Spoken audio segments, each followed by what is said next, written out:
Bonjour tout le monde, j'espère que vous allez bien. Je m'appelle Ronny et aujourd'hui on va parler de la sécurité et les enjeux de la sécurité de l'upstream. Ronny, alias Lupin, j'ai commencé la sécurité parce qu'à la base je voulais coder des jeux vidéo. Du coup, quand j'avais 10 ans, je suis allé sur Internet, j'ai tapé comment créer un jeu vidéo et je suis tombé sur les tutoriels d'Indiens avec les notepads de l'époque où il y avait de la musique techno et qui expliquait comment créer un jeu en VB script pour ceux qui se souviennent de ce scripting obscur. Finalement, jamais créé de bons jeux vidéo, je suis tombé de passion par l'informatique. Et c'est un peu kitsch à dire, mais j'ai lu le livre Arsène Lupin, Gentleman Camouler. Et quand j'ai fermé le bouquin, j'étais en mode comment je peux devenir ce gars-là, mais pour l'informatique. Du coup, j'ai cru que j'avais créé le hacking, mais c'était avant de connaître l'histoire du hacking depuis les années 40, les années 50, et je me suis totalement immergé dans ces communautés. Et plus qu'une passion, c'est devenu une obsession. Je pense que certains d'entre vous, peut-être que vous avez le sentiment quand vous rentrez dans un magasin, vous regardez la caméra de surveillance, vous vous dites, c'est sûr, je peux rentrer dedans. C'est ce type d'obsession. Et ce qu'il faut savoir sur moi, c'est que j'ai toujours été très nul en cours. J'ai fait un bac sciences ingénieur, j'ai eu 2 sur 20 sciences ingénieur. Du coup, les études, c'était pas fait pour moi. À la place, je me suis mis à temps plein sur du bug bounty. J'ai commencé à péter des boîtes et grâce à ça, sur mes profils de plateforme de bug bounty, j'ai utilisé comme mon CV. J'ai été recruté à 18 ans en tant que senior security engineer chez Mano Mano. Où mon job là-bas, c'était de faire comme un bug bounty, péter Mano Mano tous les jours, mais avec le twist, j'avais le droit de faire de l'ingénierie sociale, donc pas juste manipuler des ordinateurs, mais aussi des gens. C'est toujours la partie marrante du boulot. Et en parallèle, je continue à faire du bug bounty. J'ai fait pas mal de compétitions, de live hacking events. Et je me rendais compte que j'arrivais toujours à péter des boîtes à travers leur software supply chain. Et je me suis dit, c'est pas normal qu'un gamin entre 18 et 20 ans arrive à faire ça. Et il y a peut-être un problème d'industrie. Et ce problème d'industrie, je l'ai aussi vécu chez Mano Mano. Donc, tout l'argent que je me suis fait en bug bounty, je l'ai mis dans la création d'une boîte qui s'appelle Lupin et Homs, dont je suis CEO. Et le but de notre côté, c'est de vraiment péter la software supply chain at scale. Du coup, pour introduire les concepts, je pense que tous ici, on sait que la majorité des codebases dans le monde utilisent des composants open source et que ces composants open source sont largement vulnérables. Euh, il y a eu un sondage en 2023 sur des entreprises du Fortune 500 et 54% de ces entreprises ont déclaré qu'ils ont subi une attaque de software supply chain et qui mettent en général un mois à réagir à l'attaque. Donc à juste détecter qu'ils se sont fait attaquer. Je ne sais pas c'est quoi vos SLA de votre côté, mais j'espère que c'est pas aux alentours de un mois. Et ça, c'est un vrai problème d'industrie qu'on est en train de regarder dans la software supply chain. Et quand on parle de software supply chain, il y a beaucoup de termes qui reviennent. C'est un peu comme les vendeurs de sécurité, c'est CSPM, ASPM, SCA. Personne ne sait ce que ça veut dire, mais tout le monde veut l'implémenter en interne.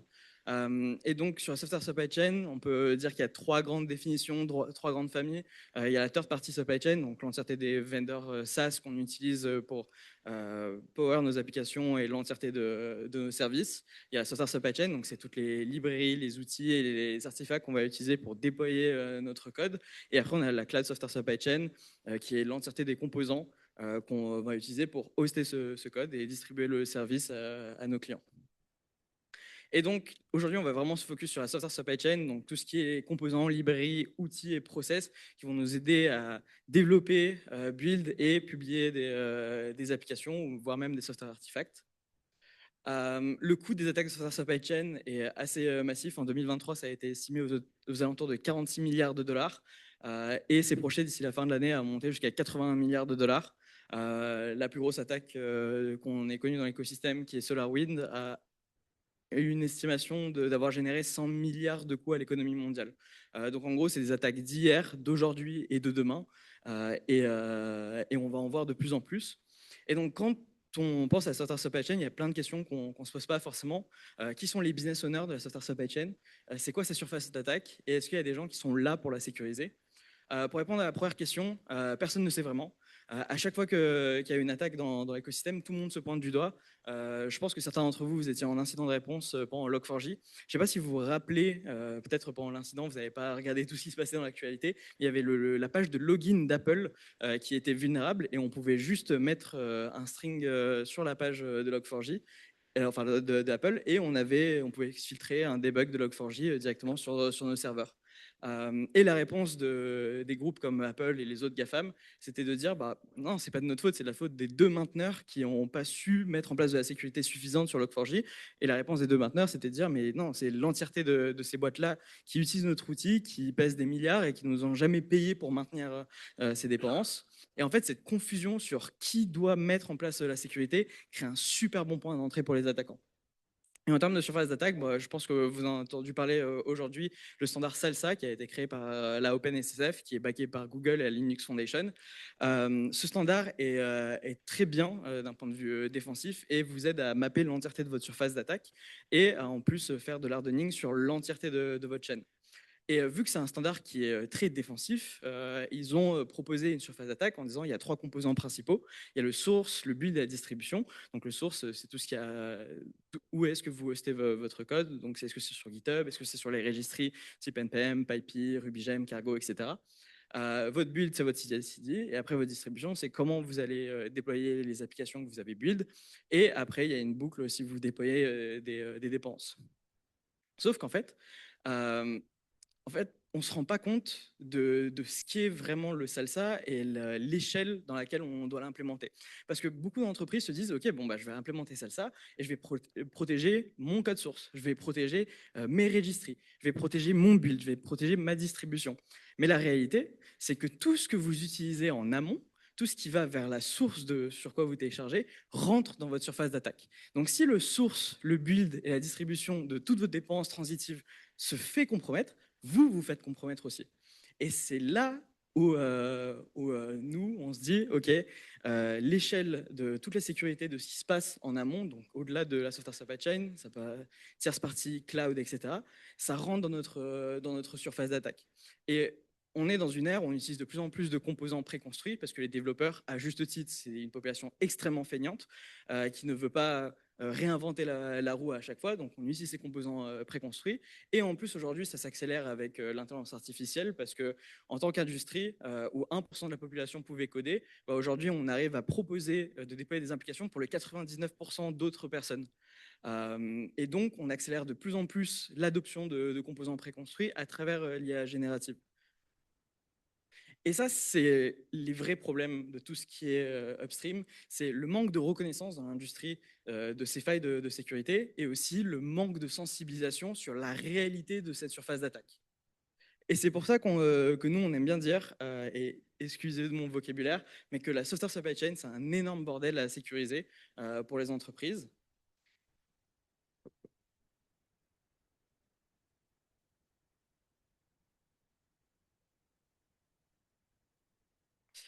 Ok.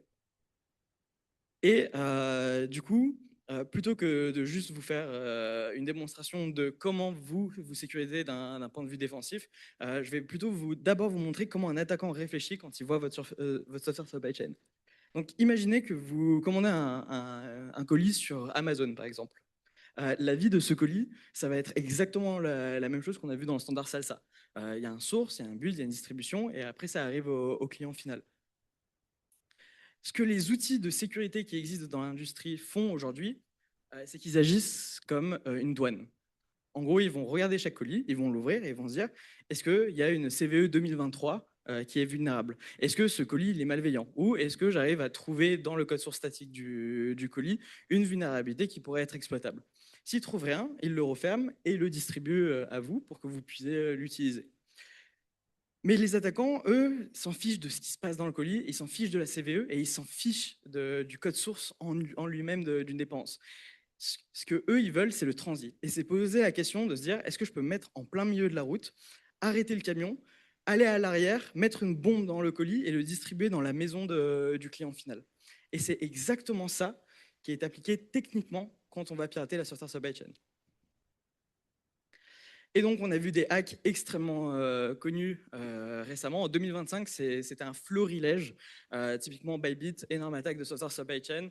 Un développeur s'est fait compromettre à travers du phishing. Il avait des privilèges pour pousser sur un bucket S3 où il y avait le front-end de l'application. qui aidait à signer des transactions crypto. Et c'était un développeur de l'entreprise Safe Wallet que Bybit utilisait.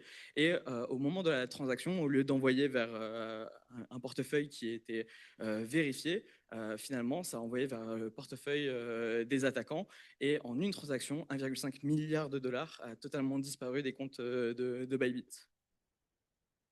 Autre attaque assez intéressante, c'était TJ Action, qui là, c'était des GitHub Action Workflow qui étaient en upstream et où des attaquants ont trouvé qu'ils pouvaient manipuler ces GitHub Action et pouvoir faire du pipeline poisoning, donc contrôler la pipeline de déploiement. Et en fait, quelque chose qu'on ne sait pas trop, parce que ça n'a pas trop été dit dans l'industrie, c'est qu'à la base, cette attaque, elle était ultra targetée que pour Coinbase. Sauf que ce qui s'est passé, c'est qu'il y a un chercheur en sécurité qui a vu qu'il y avait une attaque qui se préparait sur Coinbase une semaine avant TJ Action et qui a prévenu Coinbase. En ce faisant, il a eu un énorme bounty. Et finalement, vu que les attaquants, ils ne pouvaient pas exploiter Coinbase, ils ont décidé de juste exploiter tout le monde qui utilisait TJ Action et exfiltrer, je crois que c'était plus de 22 000 installations en quelques heures. Et là, du coup, c'est un remote execution, donc vraiment du code qui poisonnait la pipeline directement dans la distribution des entreprises. Et ça, votre standard SALSA vous dire, vous pouvez faire du hard-coding, vous pouvez mettre du trust publishing. À partir du moment où on vit dans la pipeline de déploiement de vos dépendances, le trust publishing, il ne sert absolument à rien. Et le plus connu, je pense que vous l'avez entendu au moins 8 fois aujourd'hui, Shai Hulud, qui était assez intéressant, surtout dans la deuxième vague, parce que le patient zéro, c'était une dépendance NPM qui avait environ 1 million d'installations par semaine. Donc sur la première vague, ils exfiltrent tous les secrets directement en public sur GitHub. GitHub, en quelques heures, enlève tous les secrets publics et désactive les repositories qui contenaient ces secrets-là. Et du coup, les attaquants, ils ont appris. Et sur la deuxième vague, ils se sont dit, on va laisser un agent sur la machine. Et si les secrets qu'on vient juste de publier sur GitHub sont supprimés, on supprime l'entièreté de secrets sur la machine du développeur qu'on vient juste d'exfiltrer. Ce qui a forcé GitHub pendant une dizaine d'heures à ne pas supprimer les secrets qui étaient publics. Et là, quand on allait regarder les secrets qui étaient exfiltrés sur GitHub, on a vu des entreprises du Fortune 10 et du Fortune 500 où il y avait carrément les secrets de déploiement de leurs propres dépendances qui étaient exfiltrés au public. De ce qu'on sait publiquement, c'est qu'une des conséquences après Shai Hulud, c'était une boîte de crypto qui s'est fait compromettre 7 millions de dollars à travers des portefeuilles qui ont été drainés. Donc, énorme attaque de Sotar Supply Chain et je crois qu'on va encore en voir des vagues. Et le gros problème qu'on a dans notre industrie, c'est qu'aujourd'hui, on a des vendeurs de sécurité que ce qu'ils font, c'est qu'ils essaient de mettre un énorme filet de poisson sur l'entièreté de notre chaîne de dépenses en disant on va réussir à couvrir toutes les dépenses que vous installez et voir si elles sont malveillantes et si elles ont déjà été compromises. Et donc, en ce faisant, on vend la promesse d'être omniscient de tout ce qui se passe dans l'industrie, de toutes les technologies et de l'entièreté des couches transitives qui existent dans vos applications. Et même disons qu'on arrive à avoir cette omniscience et cette observabilité, il y a un réel enjeu de temps moyen de détection de la faille. Donc en combien de temps, eux, ils arrivent à scanner la dépense après qu'elle a été publiée et le temps de réaction de vos propres équipes, de dire, une fois que j'ai été alerté par mon outil, est-ce que je suis assez rapide pour pas qu'il y ait un build qui a déjà été lancé et qui m'a déjà compromis. Et donc, finalement, le problème, c'est que ça nous donne une illusion de dire j'arrive à couvrir mon entièreté de la surface d'attaque qui arrive au-dessus, mais on a toujours un train de retard par rapport à des attaquants. Et surtout, c'est des attaques très opportunistes. C'est comme dire je vais mettre un Web Application Firewall comme Cloudflare et du coup, j'ai plus besoin de faire de pen testing annuel. Ok, c'est ce qu'on est en train de construire aujourd'hui en tant qu'industrie. Et donc l'écosystème, on voit clairement qu'il n'est pas prêt. Juste dans les dernières semaines, on a vu un projet qui a totalement été vibe-codé, qui s'appelle HackerBot Claw, qui est un désastre en termes de sécurité, parce que c'est... Bon, alors, on ne sait pas si c'est pas un humain derrière ou si c'est un vrai bot, mais en tout cas, la personne derrière est allée compromettre des pipelines GitHub de manière totalement publique, exposée à tout le monde et est allée ouvrir des issues publics. Donc tout le monde est en train de voir que Trivy ou Datadog étaient en cours d'exploitation. Trivy d'ailleurs qui s'est fait compromettre. Datadog c'était un peu plus complexe. Euh, et, euh, et ça, c'est des choses qu'on voit de plus en plus arriver, que des gens qui n'ont aucune expertise en termes de sécurité et aussi aucune éthique arrivent en plus à compromettre des grosses entreprises. Et le dernier exemple en date, c'est arrivé il y a 2-3 jours, donc désolé pour le screenshot avec la profanité, mais c'est ce qui est arrivé, c'est qu'une dépense qui s'appelle Kubernetes L, qui est vraiment très connue dans l'écosystème IMAC, a été defaced sur GitHub par juste un adolescent qui voulait s'amuser et il a trouvé une manière de poison la pipeline de déploiement de cette dépense et a décidé de juste supprimer l'entièreté du repository et mettre ce magnifique message sur le README. Et donc, on voit qu'aujourd'hui, la barrière pour aller exploiter cette typologie de failles de sécurité sur des dépendances qui sont en amont, donc qui ne sont même pas dans notre surface d'attaque, ou en tout cas dans notre surface d'observabilité, est de plus en plus fine et donc de plus en plus exploitée dans l'écosystème. Et donc, là, je vais vous montrer un peu plus l'envers du décor de comment nous, par exemple, de notre côté, on arrive à pirater des entreprises et avec un cas de comment on a compromis Netflix. Donc, on a parlé tout à l'heure dans une autre présentation de Dependency Confusion. C'est une vulnérabilité qui a été connue par Alex Birsan en 2021.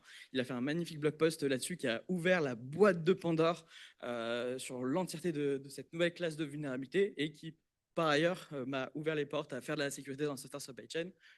Et finalement, en fait, c'est quand tu as un package manager ou un Artifactory, donc soit un NPM, soit un JFrog, va prendre une dépense qui est publique au lieu d'une dépense privée. Ce qui est assez intéressant, c'est que nous, on a trouvé pas mal de techniques que même si vous avez un Artifactory avec une CI/CD qui est bien configurée, vous pouvez avoir des problèmes sur le package manager avec des 0D assez intéressantes, qui fait que en fait, vous allez quand même prendre des dépenses sur le public. Et ce qui se passe, c'est que si vous prenez une dépense sur le public au lieu d'une dépense privée, bah, finalement, vous avez une backdoor et vous installez un code qui est contrôlé par un attaquant. Et ce qui est assez fort sur NPM, PyPI ou d'autres écosystèmes, c'est que la payload peut s'exécuter au moment de l'installation. C'est-à-dire que vous n'avez même pas besoin d'importer la librairie, de faire des tests dans votre CI, c'est vraiment au moment de l'installation que ça va s'exécuter. Et donc, ce qu'on a fait, c'est qu'on a fait un partenariat avec une autre boîte de cybersécurité qui s'appelle AssetNote et qui, eux, font de l'attack surface management, donc un truc qu'on ne fait pas du tout. Et en gros, ils vont mapper l'entièreté des endpoints d'une entreprise et essayer de trouver leur surface d'attaque exposée sur Internet. Et ce qui est intéressant, c'est que sur ce qui est exposé sur Internet, il y a beaucoup de fichiers JavaScript qui gèrent tous nos front-ends. Et ce qu'on leur a demandé, c'est de nous envoyer plus de 1 terabit de JavaScript de toutes les entreprises qui ont un programme de bug bounty. Et à partir de là, on a extrait tous les noms de dépenses qui étaient leakés directement sur les fichiers JavaScript et on a regardé si on pouvait les exploiter. Et donc, ce qu'on a fait, c'est qu'on a pris toutes ces dépenses, on l'a envoyé dans notre scanner et on l'a analysé à scale.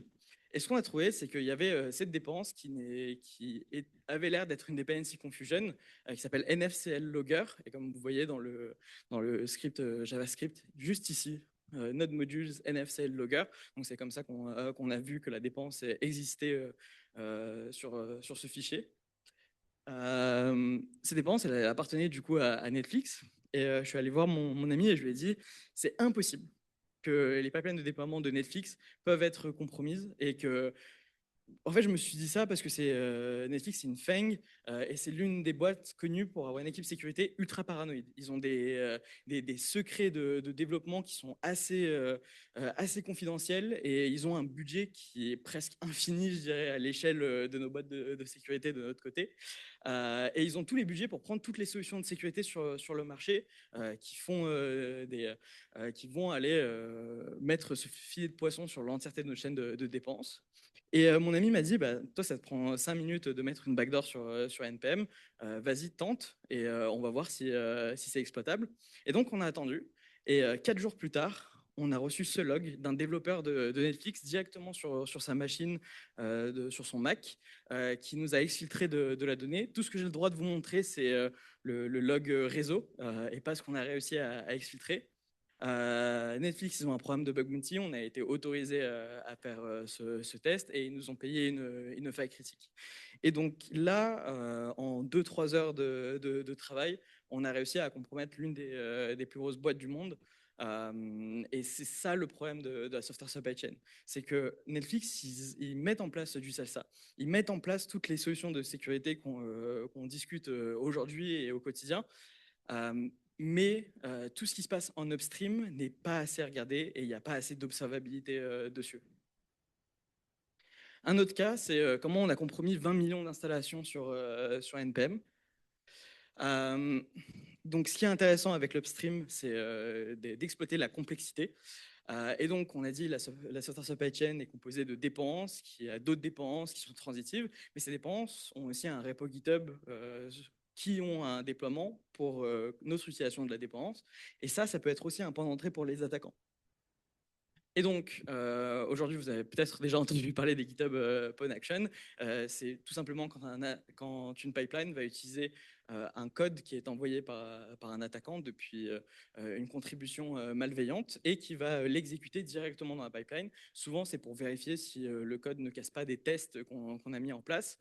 Et si elle est mal configurée, ça peut nous aider à exfiltrer des secrets ou avoir un accès d'écriture directement sur le code source de la dépense qui est open source. Et c'est une exploitation qui est super rapide. Et même si dans l'industrie, on voit beaucoup d'alertes et on pense que ce n'est pas du tout furtif, finalement, ça peut être extrêmement furtif. Et donc, ce qu'on a fait, c'est qu'on a scanné l'entièreté des boîtes qui ont un bug bounty, on a résolu l'entièreté de leurs dépenses de manière transitive, et on a vu que la dépense cross-fetch était utilisée partout et était vulnérable à une pawn request. Et donc, on s'est dit, c'est un faux positif. C'est impossible qu'on ait une dépense aussi grande qui peut se faire compromettre, mais finalement, on a réussi à quand même voler leur token NPM. Donc, comment on a fait ça? Ils avaient une action qui s'appelait Pierre.yaml, qui finalement était juste un test d'une contribution de quelqu'un qui voulait contribuer aux composants open source. Et il prenait directement le code depuis l'attaquant et faisait la commande npm install, donc installer les dépenses. Et comme on a dit, on peut tout de suite exécuter quelque chose de malveillant au moment de l'installation, en modifiant seulement un fichier. Le problème, c'est qu'il n'y avait aucun secret qui pouvait être exfiltré et on n'avait pas d'accès d'écriture. Donc on s'est dit, OK, c'est une pipeline qui a été hardenée, il n'y a pas moyen de contourner ça. Mais on est allé voir un peu plus loin. Et finalement, GitHub, ils se sont dit, c'est une bonne idée d'aider les développeurs à déployer beaucoup plus rapidement. Et on va mettre en place du cache pour dire, au lieu de reconstruire l'entièreté de la chaîne de dépenses à chaque fois, on va juste utiliser le cache qui est sur le disque, on va le loader, et comme ça, on ne perd pas 30 secondes à 1 minute de déploiement. Ce qui est une bonne idée, sauf que le cache est partagé entre les pipelines de déploiement. Ce qui fait que nous, depuis notre pipeline qui n'a aucun privilège, on peut écrire dans le cache qui est partagé, et on peut influencer la pipeline de déploiement qui était le script release.yaml. Et donc le plan, c'est qu'un attaquant fait une contribution malveillante, peut écrire une backdoor dans le cache, et au moment où le contributeur, le mainteneur, va faire une nouvelle release de crossfetch, nous, on peut loader notre backdoor depuis le cache, et à partir de là, on a les privilèges sur une pipeline qui a le token NPM. Et donc ça, cet exploit, on l'a fait de bout en bout. Et ça, c'est l'image de la fin. On a utilisé un outil qui s'appelle CacheRact, qui nous permet de faire du cache poisoning, donc exactement la technique que je viens de vous présenter. Et on a exfiltré, du coup, sur notre Discord, le token NPM. Vous inquiétez pas, on l'a pas fait en live, on l'a fait directement sur des miroirs, donc pour pas déjà montrer qu'on est en train d'exploiter quelque chose et surtout pas essayer d'exploiter quelqu'un qui nous a rien demandé, mais ça nous a quand même permis de confirmer qu'on pouvait effectivement exploiter Crossfetch. L'impact, c'est que 20 millions d'installations par semaine et toutes les Fortune 500 et les GAFAM utilisaient cette dépense. Et si ça avait été bien exploité, ça aurait pu potentiellement être la plus grosse attaque depuis SolarWinds. Mais encore une fois, il faut que ça soit bien exploité. Donc, c'est plutôt de l'ordre je dirais des entreprises criminelles ou de gouvernement pour faire une exploitation assez puissante pour être de l'ordre de SolarWind. Mais quand même, on avait quelque chose qui était assez énorme. Et le problème, c'est qu'on trouve des centaines de failles par semaine qui peuvent avoir cette typologie d'impact. Et j'essaye pas de vous dire ça soit pour vous faire peur ou soit pour montrer à quel point on fait les choses bien. Mais par exemple, ce matin, on a compromis 15 millions d'installations par semaine et vraiment toutes les semaines, on en trouve encore et encore. Et c'est un vrai problème dans l'écosystème parce qu'on n'a pas de manière de se protéger activement face à ce genre de problème. Donc, qu'est-ce qu'on devrait faire? Déjà, penser un peu plus comme des attaquants. Et, et c'est toujours très quiche à dire, mais la meilleure défense, c'est l'attaque. Et du coup, ça passe par avoir l'observabilité sur ce qui se passe sur la chaîne de dépenses et sur ce qui se passe en amont. Et essayer de vraiment pas partir de l'entièreté de l'écosystème et essayer d'avoir du coup cette omniscience sur tout ce qui se passe tout le temps, mais plutôt partir de votre contexte à vous et essayer de revenir à la source et voir tous les composants qu'il y a au milieu et de se dire comment un attaquant pourrait pirater l'un de ces composants. Et quel est le lien le plus faible dans ma chaîne de dépenses et juste commencer par ce lien le plus faible et après passer au suivant petit à petit. Et vraiment quelque chose que je vois souvent quand je parle avec des RSSI ou des CISO, c'est qu'on compte que les actions qu'on entreprend, mais on ne fait jamais de réel risk exposure. Ça veut dire que moi, j'ai discuté avec pas mal de ciseaux qui disaient quand je vais devant mon board, je leur dis toutes les actions, toutes les failles de sécurité qu'on a réussi à réparer, mais jamais se poser la question quel est le risque qui reste encore. Parce que des fois, c'est assez difficile à essayer de compter ou de calculer ce risque. Mais au lieu de se dire j'ai réussi à réparer tant de vulnérabilités, il faut plutôt se dire je suis encore exposé à tant de risques. Et une fois, quand j'ai fait cette conférence, quelqu'un m'a dit non, mais le risque zéro, ça n'existe pas. Et ce que j'ai envie de répondre à ça, c'est que oui, le risque zéro, ça n'existe pas. Le but, c'est pas d'aller à un risque zéro, mais c'est de réduire notre surface d'attaque au maximum. Et en général, les gens qui disent le risque zéro n'existe pas, ils sont à un risque de 90 et ils se disent bon, c'est bon, j'ai enlevé 10% de mon risque. Et ça, c'est encore un autre problème qu'on a dans notre industrie. Et donc, est-ce que le but, c'est vraiment de détecter tous les packages malveillants? À mes yeux, il faut qu'on arrête de se poser seulement cette question. Oui, c'est intéressant de mettre en place ces outils-là. Oui, ça peut nous aider à trouver des personnes opportunistes qui essayent comme on a vu par exemple en août dernier avec le mainteneur Quix qui s'est fait compromettre. Il avait plus d'1 milliard d'installations par semaine et l'attaquant, il a été très opportuniste, il a été très rapide dans ce qu'il faisait et il a réussi à exfiltrer $50. Donc vraiment, il faut que ce soit bien exploité. Et donc, c'est des outils, des vendeurs qui disent on trouve des packages malveillants. Sur ce genre de cas, ils aident vraiment. Mais par contre, est-ce qu'on peut se reposer que là-dessus pour se dire je suis activement en train de réduire mon risque et ma surface d'attaque? À mes yeux, il faut plutôt se dire comment on peut partir du principe que ma chaîne de dépenses, elle est déjà compromise et comment je peux réduire la surface de ce qui se passe après l'exploitation de cette dépense et quand ça arrive dans nos systèmes. Et donc, les étapes qui sont intéressantes à prendre en compte, c'est traiter les dépenses et les installations comme du code malveillant par défaut. Et essayer de bouger toute la chaîne de dépenses qui peut être du coup malveillante vers des hosts ou des sandbox qui sont conteneurisés et de séparer les workflows entre je télécharge une dépense et je suis en train de déployer quelque chose. Et aussi, ce qui est intéressant, c'est que là, on parle beaucoup de pipeline et de déploiement d'applications, mais finalement, on a aussi les développeurs. Les développeurs, ils utilisent tous les jours des dépendances. Votre log file que vous mettez en place, eux, ils vont le réécrire. Et du coup, les endpoint développeurs, c'est un vrai risque pour une entreprise, comme on a vu avec le cas de Bybit. Et donc, il faut essayer de séparer l'identité d'un développeur et l'identité d'une pipeline de déploiement et partir du principe aussi qu'un développeur peut être déjà compromis. Sincèrement, je connais peu de boîtes qui arrivent à faire tout ça. C'est un travail monstre et je ne vais pas vous dire vous impliquez tout ça et c'est fini, votre travail est terminé. Je pense que la seule boîte qui arrive à sincèrement faire quelque chose comme ça, c'est peut-être Google, où eux, ils vont aller sandboxer l'entièreté des postes de travail de développeurs, et ils ont vraiment une gestion d'identité qui est assez forte. Et donc, je pense que c'est la seule boîte que j'ai essayé de compromettre où j'ai pas réussi à aller plus loin qu'un poste de développeur. Mais finalement, on n'a pas les budgets d'un Google.